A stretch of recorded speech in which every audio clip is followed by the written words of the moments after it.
Hello my dear student, आज हम करने जा रहे हैं कक्षा 6 का द्वादशः पाठः विमानयान रचयामः। विमानयान रचयामः, विमानयान का मतलब हो गया हवाई जहाज, रचयामः मतलब बनाएंगे। आज हम क्या बनाएंगे? विमानयान रचयामः। हम सब मिलकर विमानयान बनाते हैं, हवाई जहाज बनाते हैं। अब कौन सब मिलकर? यहाँ पर राघव, माधव, सीता, ललिता कुछ छोटे बच्चे हैं जो अपनी कल्पना के माध्यम से यह बताना चाहते हैं कि हम सब मिलकर विमानयान बनाते हैं, हवाई जहाज बनाते हैं। उसमें हम उड़ेंगे आकाश में और हम बर्फ़ की सीढ़ी बनाकर आकाश में अंतरिक्ष लोक में पहुंचकर तारों की मालाएं बनाएंगे।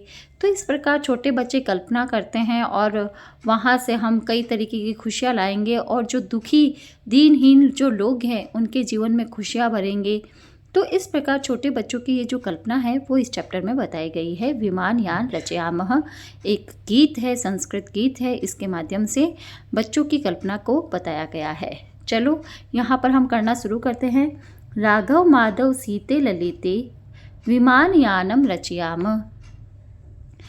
तो राघव, माधव, सीता, ललिता हम सब क्या करते हैं?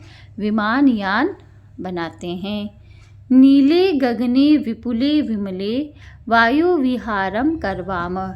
नीले मतलब नीले आकाश में, नीले गगने मतलब आकाश में, विपुले मतलब फैले हुए, बहुत ही विस्तृत, बहुत ही बड़े। आकाश बड़ा होता है तो यहाँ पर नीले, विपुले, विमले, विमल का मतलब होता है स्वच्छ। तो यहाँ पर गगन के ये सारे क्या है? एडजेक्टिव है, विशेषण है। नीला, विपुल, विमल मतलब नीला, नीले कलर का आकाश, विपुल मतलब विस्तृत फैला हुआ, विमल मतलब स्वच्छ। ऐसे आकाश में हम क्या करें? वायु विहारम करवामः। वायु विहार का मतलब हो गया हवाई यात्रा करते हैं, वायु यात्रा करते हैं। चलो हम सब एक वायुयान बनाते हैं और उसमें हम नीले विस्तृत निर्मल आकाश में हवाई यात्रा, वायु यात्रा करते हैं, अर्थात हम आकाश में सैर करते हैं। तो इस प्रकार यहाँ पर बहुत ही सरल भाषा में संस्कृत बताई गई है। थोड़ा सा भी आप रिलेट कर पाते हैं तो आप इन छोटे छोटे श्लोकों का अनुवाद अच्छे से कर पाएंगे मेरे प्यारे बच्चों। अब देखो नेक्स्ट क्या कह रहा है? उन्नत वृक्षम तुंगम भवनम क्रांत्वा आकाशम खलु याम कृत्वा हिमवंतम सोपानम चंद्रलोकम प्रविशाम। अब यहाँ पर भी देखो छोटे बच्चों की कल्पना बताई गई है कि हम क्या करेंगे? हवाई यात्रा करेंगे। तब विमानयान में बैठने के बाद में, हवाई जहाज में बैठने के बाद में क्या करेंगे? उन्नत वृक्षम, उन्नत मतलब ऊंचे ऊंचे वृक्ष। तुंगम भवनम, तुंगम का मतलब भी क्या होता है? ऊंचा।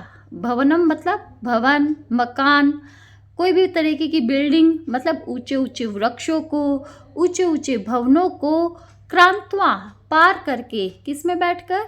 वायुयान में बैठकर ऊंचे ऊंचे वृक्षों को, ऊंचे ऊंचे भवनों को पार करके आकाशम खलु याम, याम मतलब चले, याम मतलब चले, याम मतलब चले। कहाँ चले? खलु का मतलब होता है एक अव्यय है जिसका मतलब होता है निश्चित रूप से हम ऊंचे ऊंचे वृक्षों को, ऊंचे ऊंचे भवनों को पार करके आकाश में चलें। आकाशम खलु याम, आकाश मतलब आकाश में, ऊपर बादलों में, ऊपर अंतरिक्ष लोक में, खलु मतलब निश्चित रूप से चले। ऊंचे ऊंचे भवनों को, ऊंचे ऊंचे वृक्षों को पार करके आकाश में चले। कृत्वा हिमवंतम सोपानम चंद्रलोकम प्रविशाम। और क्या करें हम?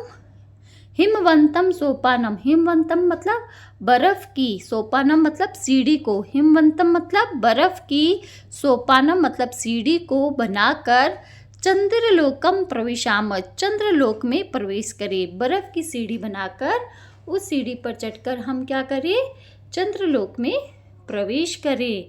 तो देखो आगे है श्लोक। शुक्रश्च चंद्रः सूर्यो गुरु इति ग्रहान् हि सर्वान् गणयाम विविधः सुंदरताराश्चित्वा मौक्तिकहारं रचयाम।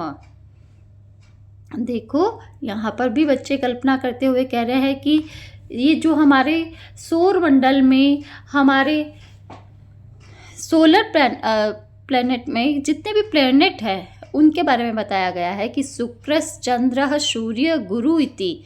शुक्र चंद्र सूर्य गुरु इन सभी ग्रहों की गणना करें। ग्रहान सर्वान गणयाम। आकाश में पहुंचेंगे किस पर बैठकर? वायुयान में बैठकर हम क्या करेंगे? पहले तो बर्फ़ की सीढ़ी बनाकर चंद्रलोक में प्रवेश करेंगे और फिर वहाँ पर हम क्या करेंगे? शुक्र चंद्र सूर्य गुरु इन सभी ग्रहों को क्या करेंगे? गणयाम, उनकी गिनती करेंगे, उनको गिनेंगे।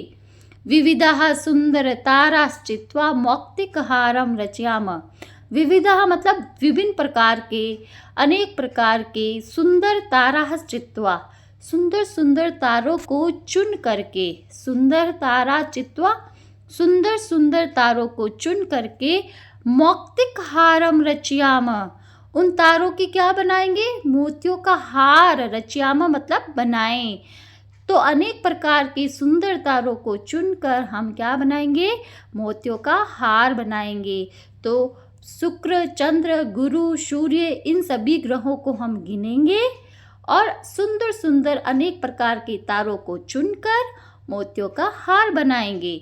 शुक्र चंद्र सूर्यो गुरु इति ग्रहान ही सर्वान गणयाम। शुक्र चंद्र सूर्य गुरु इन सभी ग्रहों को हम गिनेंगे। विविधः तारा चित्वा मौक्तिकहारं रचयाम। सुंदर सुंदर तारों को चुनकर मोतियों का हार बनाएंगे। तो इस प्रकार से बहुत ही सरल भाषा में संस्कृत के ये श्लोक है। थोड़ा सा भी आप गौर करेंगे तो आपको इनका अनुवाद समझ में आ जाएगा। अम्बुदमालाम अंबरभूषाम आदायैव हि प्रतीयाम। दुखित पीड़ित कृषक जनानाम गृहेषु हर्षम जनयाम। अब देखो लास्ट में बच्चों ने एक बहुत ही प्यारी बात कही है कि अम्बुदमालाम। अम्बुद का मतलब होता है, अम्बु का मतलब होता है जल। अम्बुद का मतलब हो गया जल देने वाला। जल देने वाले कौन होते हैं? बादल। तो बादलों की माला को अंबरभूषाम, अंबरभूषाम मतलब अंबर की शोभा को, आकाश की शोभा को आदायैव ही प्रतियाम। आदायैव मतलब उन सब को लेकर ही प्रतियाम हम वापस लौटे। क्या लेकर लौटे हम? बादलों की माला को, आकाश की शोभा को लेकर ही हम वापस लौटें। दुखित पीड़ित कृषक जनानाम गृहेषु हर्षम जनयाम। और जो अम्बुद मालाओं को और जो आकाश की शोभा को हम लेकर लौटते हैं उसको हम किस में बांटेंगे? दुखित पीड़ित किसानों के घरों में बांट करके हम क्या करेंगे? हर्षम जनयाम, उनको खुशियाँ उत्पन्न करेंगे, उनको खुशी देंगे, उनको प्रसन्नता देंगे। अम्बुदमालाम अंबरभूषाम आदायैव हि प्रतियाम। बादलों की माला को, आकाश की शोभा को लेकर ही हम लौटेंगे। दुखित पीड़ित जनानाम कृषक जनानाम गृहेषु हर्षम जनयाम। और दुखित पीड़ित जो किसानों के घर में हम खुशियाँ उत्पन्न करेंगे। तो इस प्रकार से यहाँ पर हमने इस चैप्टर का अनुवाद समझा। अब यहाँ पर कुछ क्या है? देखिए शब्दार्थ है। थोड़ा सा शब्दार्थ को देखेंगे। विमानयान हवाई जहाज, रचयाम बनाए, विपुले मतलब विस्तृत, विमले मतलब निर्मल, वायु विहारम मतलब वायु यात्रा, आकाश की यात्रा, फ्लाइंग इन द स्काई, करवा मतलब करे, यू शुड डू, उन्नत वृक्षम ऊंचे वृक्षों को, द हाईएस्ट ट्रीज, तुंगम मतलब ऊंचा, हाई, तुंगम भवनम, तुंगम मतलब भी ऊंचा, उन्नत मतलब भी ऊंचा। वृक्ष के लिए उन्नत एडजेक्टिव आया है, भवन के लिए तुंगम एडजेक्टिव आया है। क्रांतवा मतलब पार करके, द क्रॉसिंग ओवर, याम मतलब चले, शुड गो, हिमवंतम मतलब बर्फ की सीढ़ी को, आइस लेडर, चंद्रलोकम मतलब चंद्रलोक को, मूनलैंड, प्रविशाम मतलब प्रवेश करे, शुड एंटर, गणयाम मतलब गिने, चित्वा मतलब चुन करके। तो इस प्रकार यहाँ पर कुछ शब्दार्थ को हमने देखा। मौक्तिकहारम मोतियों का हार, अम्बुदमालाम बादलों की माला, चलिए अब हम यहाँ पर रिक्त स्थान की पूर्ति करते हैं। रिक्त स्थान की पूर्ति में देखेंगे कि उचित विभक्ति भरनी है हमें। जैसे यहाँ पर तृतीया विभक्ति भरनी है। अब अगर आपने कोई भी एक पुल्लिंग का, एक स्त्रीलिंग का, एक नपुंसकलिंग का रूप याद करके रखा है तो आप निश्चित रूप से यहाँ पर इनको भरने में समर्थ हो पाएंगे। देखिए तृतीया विभक्ति में चंद्रेण, जैसे रामेण, रामाभ्याम, रामे, बालकेन, बालकाभ्याम, बालकेय, जैसे एन एन आता है ना। और स्त्रीलिंग के अंदर अगर लता का रूप याद है तो लतिया, लताभ्याम, लताभि, तृतीया विभक्ति में ये आता है। तो यहाँ पर देखिए रिक्त स्थान है सा विमलीन जलीन मुखम प्राक्षलयांती। वह विमलीन का मतलब विमल की तृतीया विभक्ति क्या हो जाएगी? विमलीन, मतलब स्वच्छ जल से मुख को धोती है। सा राघवः विमानयानेन विहरति। राघव विमानयान से घूमता है। अब यहाँ पर ये सब क्या है? कारक के तृतीया विभक्ति। कंठः मौक्तिकहारेण शोभिते। कंठ पर मोतियों का हार शोभा देता है। नभः सूर्येण प्रकाशते। आकाश सूर्य से प्रकाशित होता है। पर्वत शिखरम अम्बुदमालाया आकर्षकम दर्श्यते।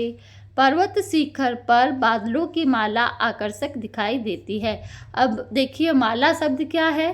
स्त्रीलिंग का है। तो स्त्रीलिंग का है ना, तो जैसे लता, लते, लताः, लताम, लते, लताः, लतिया, लताभ्याम, लतैया तृतीया विभक्ति एक वचन क्या आया? लतैया। उसी प्रकार मालाया, अम्बुद मालाया तृतीया विभक्ति क्या आई है? अम्बुद मालाया आकर्षकम दृश्यते। तो यहाँ पर आपको तृतीया विभक्ति, आपको कोष्टक में एक शब्द दिया हुआ है, उसकी तृतीया विभक्ति लगानी है। चंद्र का चंद्रेण, विमल का विमलेन, विमानयान का विमानयानेन, मौक्तिकहार का मौक्तिकहारेण, सूर्य का सूर्येण, अम्बुदमाला का अम्बुदमालया। जैसे इंग्लिश के अंदर आप करते हो ना, वर्ब की first form, second form, third form लगाकर, है ना, टेंस बदलते हो, उसी प्रकार से यहाँ पर भी आपको वर्ब को, यहाँ पर भी आपको शब्दों को विभक्ति चेंज करनी है। चलिए आगे है कि भिन्न वर्ग को चुनिए। Circle the odd one out. भिन्न वर्ग पदम चुनत का मतलब हो गया circle the odd one out. ठीक है। सूर्य, चंद्र, अम्बुद, शुक्र। अब देखिए सूर्य, चंद्र, शुक्र ये सब तो क्या है? प्लेनेट है, ग्रह है। जबकि अम्बुद का मतलब क्या हुआ? बादल। तो अम्बुद को हमने अलग कर लिया, है ना। पत्राणि, पुष्पाणि, फलानि, मित्राणि। अब पत्र, पुष्प, फल ये सब तो वृक्ष के पार्ट्स हो गए, है ना। लेकिन मित्राणि तो क्या हो गया? मित्र, जो कि अलग हो गया। तो मित्र को हम सर्कल कर लेंगे। भिन्न पदम चुनुत, भिन्न पद को अलग करना है। नेक्स्ट देखिए जलचरः, खेचरः, भूचरः, निशाचरः। अब जलचरः का मतलब जल में घूमने वाला, जैसे मछली। खेचरः मतलब अंतरिक्ष में घूमने वाले, जैसे हमारे प्लेनेट। भूचरः मतलब धरती पर घूमने वाले, जैसे कि हम सब ह्यूमन बींग्स आदि। निशाचरः का मतलब होता है रात्रि में घूमने वाला, मीन्स राक्षस आदि प्रवृत्ति वाले। तो ये क्या हो गया? अलग हो गया। गावः, सिंगाः, कच्छपाः, गजाः। अब देखो गाय, सिंह, गजह ये सब तो क्या है? जानवर है। जबकि कच्छपाः मतलब ये क्या है? ये जलीय जीव जंतु भी है और पृथ्वी पर घूमने वाला भी है। तो ये थोड़ा अलग है इनसे। मयूराः, चटकाः, सूकाः, मंडूकाः। अब देखो मयूराः पक्षी है, चटकाः पक्षी है, सूकाः मतलब तोता क्या है? पक्षी है। लेकिन मंडूकाः मतलब मेंढक, मतलब पक्षियों की लाइन में एक मेंढक जीव अलग आ गया, तो मंडूक क्या हो गया? Circle the odd one out हो गया। अब देखो नेक्स्ट क्या है? पुस्तकालय, श्यामपट्ट, प्राचार्य, सूचिकः। अब पुस्तकालय विद्यालय में होता है, श्यामपट्ट मतलब ब्लैक बोर्ड ये भी विद्यालय में होता है, प्राचार्य मतलब अध्यापक ये भी विद्यालय में होता है। लेकिन सूचिकः का मतलब होता है दर्जी, जो हमारा सब फर्स्ट चैप्टर में आया था पुल्लिंग वाले शब्दों में। तो ये क्या है? यहाँ पर सबसे अलग है। तो इनको हम सर्कल कर लेंगे। तो सोचिका मतलब दर्जी, ये अलग है। लेखनी, पुस्तिका, अध्यापिका, अजा। अब देखो, लेखनी, पुस्तिका, अध्यापिका, ये सब पढ़ाई से रिलेटेड बातें हैं, लेकिन अजा मतलब बकरी, अलग बात हो गई, तो इसको हम सर्कल कर लेंगे। मैं आशा करती हूँ कि आपको ये चैप्टर समझ में आ रहा है। चलिए, यहाँ पर हमें कुछ प्रश्नों के उत्तर देने हैं। के वायुयानम रचयन्ति, वायुयान कौन बनाते हैं? राघव, माधव, सीता, ललिता वायुयानम रचयन्ति। पहली लाइन आई थी, कौन वायुयान बनाते हैं? राघव, माधव, सीता, ललिता वायुयानम रचयन्ति। वायुयानम कम कम क्रांत्वा उपरि गच्छति, वायुयान किसको पार करके ऊपर जाता है? उन्नत वृक्षम तुंगम भवनम, उन्नत वृक्षम तुंगम भवनम क्रांत्वा उपरि गच्छति। कम कम की जगह क्या आ जाएगा? उन्नत भवनम, उन्नत वृक्षम तुंगम भवनम, ऊंचे ऊंचे वृक्ष, ऊंचे ऊंचे भवनों को क्रांत्वा मतलब पार करके ऊपर जाता है। वयम कीदृशम सोपानम रचयाम, हम किस तरीके की सीढ़ी को बनाएं? किस तरीके की सीढ़ी को बनाएं? तो कीदृशम की जगह आ जाएगा वयम हिमवंतम सोपानम रचयाम।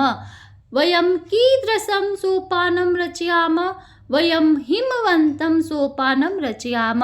कीदृशम की जगह क्या आ जाएगा? हिमवंतम। हिमवंतम मतलब बर्फ की बनी हुई सीढ़ी को बनाएं। हम किस प्रकार की सीढ़ी को बनाएं? हम बर्फ की सीढ़ी को बनाएं। वयम कस्मिन् लोके प्रविशाम, हम किस लोक में प्रवेश करें? वयम चंद्रलोके प्रविशाम। अब वयम कस्मिन् लोके प्रविशाम, वयम चंद्रलोके प्रविशाम। तो कस्मिन् की जगह चंद्र कर देना है, बाकी सारा सेम है। ऊपर वाले में कस्मिन् की जगह चंद्रलोक, ऊपर वाले में कीदृशः की जगह हिमवंतम, बाकी सारा प्रश्न से कॉपी करना है।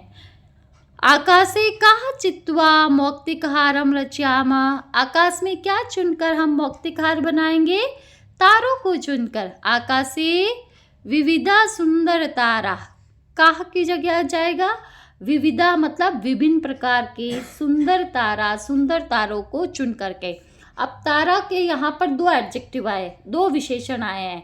विविधा विभिन्न प्रकार के, और सुंदर मतलब सुंदर सुंदर तारों को चुनकर, है ना। दो एडजेक्टिव आए हैं यहाँ पर तारों के। तो यहाँ पर इस चैप्टर की विशेष बात ग्रामेटिकल रूप से विशेषण विशेष्य भाव वाले हैं। विशेष रूप से आपको जो तृतीया विभक्ति का प्रयोग भी बताया गया है, तो विशेषण और विशेष्य में समान विभक्ति होती है, यहाँ यही बात समझाना चाहते हैं। आकाशे काह चित्वा मौक्तिकहारम रचयाम, आकाश में क्या चुनकर हम मौक्तिकहार बनाए, मोतियों का हार बनाए। आकाशे विविधा सुंदर तारा चित्वा मौक्तिकहारम रचयाम, आकाश में विभिन्न सुंदर तारों को चुनकर मौक्तिकहार, मोतियों का हार बनाए। हाँ, अब यहाँ पर बालक मोतियों का हार आदि बनाकर किसको खुशियाँ देना चाहता है? केशाम ग्रहेशु हर्षम जनियाम, किसके घर पर खुशियाँ उत्पन्न करे? दुखित पीड़ित कृषक जनानाम ग्रहेशु हर्षम जनियाम। केशाम की जगह आ जाएगा दुखित पीड़ित कृषक जनानाम, दुखित और पीड़ित हुए किसान लोगों के घरों में हर्षम जनियाम, हर्ष को उत्पन्न करते हैं। अब देखो यहाँ पर विलोम पद चुनना है। उन्नत मतलब ऊंचा, अवनत मतलब नीचा, ऊंचा नीचा। गगने मतलब आकाश, पृथिव्याम मतलब पृथ्वी, तो आकाश पृथ्वी अपोजिट हो गया। सुंदर का मतलब बहुत सुंदर, और असुंदर का मतलब जो सुंदर नहीं है। चित्वा मतलब चुन करके, इकट्ठा करके, और विकीर्य मतलब फैला करके। चित्वा मतलब चुन करके, इकट्ठा करके, और विकीर्य मतलब फैला करके। दुखी सुखी, हर्ष शोक, हर्ष मतलब खुशी से, शोक मतलब दुखी। तो हर्ष शोक ये तो हमारे क्या है, हिंदी जैसा ही है। सुंदर असुंदर हिंदी जैसा ही विलोम शब्द है। दुखी सुखी हिंदी जैसा ही विलोम शब्द है। गगन यानी कि आकाश, पृथ्वी हमारा हिंदी जैसा ही है। थोड़ा सा अलग क्या है, चित्वा मतलब चुन करके, कलेक्ट करके, इकट्ठा करके। विकीर्य मतलब फैला करके, विकीर्य मतलब फैला करके, विकीर्य मतलब फैलाना। और चित्वा का मतलब होता है इकट्ठा करना, ये विशेष बात है, कलेक्ट करना, ठीक है। और उन्नत मतलब ऊंचा, अवनत मतलब नीचा। तो यहाँ आपको कोई दिक्कत आई बच्चों? चलो यहाँ पर हम देख लेते हैं, जैसे मैंने एक आपको बताया था, उकारांत का यहाँ पर क्या है, भानु, भानु, बानवः रूप दिया गया है, ठीक है। उसी तरीके से द्वितीय विभक्ति में गुरुम, गुरु, गुरुन, तृतीय विभक्ति में ये मतलब भानु कह दो, गुरु कह दो, पशु कह दो, साधु कह दो, वटु कह दो, भानु, गुरु, पशु, साधु। अब ये चतुर्थी विभक्ति साध्वे, साधुभ्याम, साधुभ्यः, चतुर्थी, ये उकारांत है, उ से अंत होने वाले शब्दों के रूप एक जैसे लग चलते हैं। गुरु, अब गुरु की प्रथमा विभक्ति क्या हो गई, भानु जैसी, गुरु, गुरु, गुरुवः, गुरुम, गुरु, गुरुन, गुरुणा, गुरुभ्याम, गुरुभि, गुरुवे, गुरुभ्याम, गुरुभ्यः, गुरो, गुरुभ्याम, गुरुभ्यः, गुरो, गुरुवो, गुरुणाम, गुरो, गुरुवो, गुरुषु, हे गुरु, हे गुरु, हे गुरुवः। उसी प्रकार भानु, भानु, भानुवः, भानुम, भानु, भानुन, भानुना, भानुभ्याम, भानुभि, भान्वे, भानुभ्याम, भानुभ्या, भानो, भानुभ्याम, भानुभ्यः। इस प्रकार से ये रूप संपन्न होंगे, ठीक है। ये भी विष्णु भी उकारांत है, उ से अंत होने वाला पद है, ठीक है। अब लास्ट एक्सरसाइज है आपकी, पर्याय पदों को जोड़िए, पर्यायवाची शब्दों को जोड़िए। पर्यायवाची, गगन का पर्यायवाची क्या होगा, आकाश, पर्यायवाची कह दो, समानार्थक पद कह दो, या फिर शब्दार्थ कह दो, एक ही बात है। अब जैसे गगन का शब्दार्थ क्या होगा, आकाश, गगन का पर्यायवाची क्या होगा, गगन कह दो, आकाश कह दो, एक ही बात है। गगन का समानार्थक पद क्या होगा, आकाश। विमले मतलब स्वच्छ, निर्मले मतलब स्वच्छ, ठीक है। विमले कह दो, स्वच्छ कह दो, निर्मल कह दो, उजला कह दो, एक ही बात है। चंद्र, चंद्रमा का निशाकरः, निशाकरः मतलब रात्रि को करने वाला, एक होता है निशाकरः, एक होता है निशाचरः। निशाचरः मतलब तो रात्रि में घूमने वाले राक्षस, दैन्यवती, इनके बारे में बात कही गई है, ठीक है। निशाकरः का मतलब होता है जो रात्रि को करने वाला है या रात्रि में अपनी किरणें बिखेरने वाला है, वो कौन है, चंद्रमा। सूर्य दिवाकरः, अम्बुद जलदः, अम्बु का मतलब भी होता है जल, दह मतलब देने वाला, जल को देने वाले कौन, बादल, जलदह मतलब भी बादल, जल को देने वाला। तो यहाँ पर हमारे पर्यायवाची की एक्सरसाइज भी संपन्न हुई। ऊपर वाले में आपको उकारांत शब्द के कुछ रूप दिए हुए हैं, और इसके आगे हमारे ये लास्ट है। आशा करती हूँ आपको ये चैप्टर अच्छे से समझ में आया होगा, बुक एक्सरसाइज समझ में आएगी। अगर ये वीडियोस आपके लिए थोड़ी सी भी हेल्पफुल है तो आप चैनल को लाइक करें, सब्सक्राइब करें, शेयर करें और इस चैनल से जुड़े रहिए। आपके कोई भी हिंदी संस्कृत से रिलेटेड डाउट है तो आप कमेंट बॉक्स में कमेंट करें और इसी तरीके से आप साथ बनाए रखें। चलिए मिलते हैं नेक्स्ट क्लास में।